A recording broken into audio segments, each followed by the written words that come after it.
আমার রাতের খাবার করে ফেলেছি।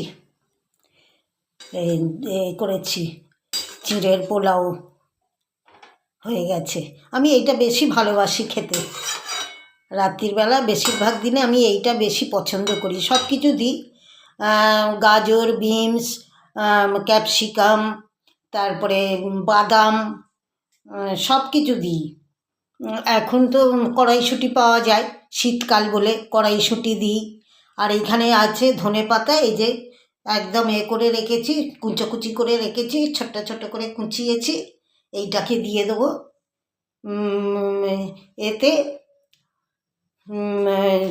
পোলাওতে। ওইটা দিয়ে দিলে না বেশ ভালো খেতে লাগে, টেস্ট লাগে। আর ওইতে একটুখানি দিই আমি, খাওয়ার সময় নিয়ে নিই, এখন দিই না। একটুখানি টমেটো সস দিই, ওই যেগুলো কিষান যে সসগুলো, ওইটা একটুখানি দিয়ে দিই, খেতে খুব সুন্দর লাগে। হালকা একটু মিষ্টি দিই আমরা তো এদেশীয়, আমাদের সবেতে হালকা করে একটু মিষ্টি লাগে। হালকা করে একটুখানি মিষ্টি দিয়ে দিই। হয়ে গেছে, করা হয়ে গেছে। এইবারে নামাবো। এইটাকে দিয়ে একটুখানি শুধু নেড়ে নেবো, এটা দিয়ে।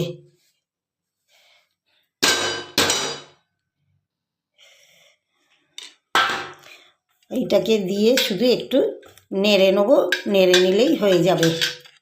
ধনেপাতাটা দিয়ে ভালো করে ধুয়ে পরিষ্কার না করলে না, ধনেপাতা, আমার শাক পাতা যে কোনো জিনিস বাবা আমি অনেকবার করে ধুয়ে পরিষ্কার করে তারপরে কাটি, না হলে কি বালি টালি কচকচ করবে, খেতে বিচ্ছিরি লাগবে।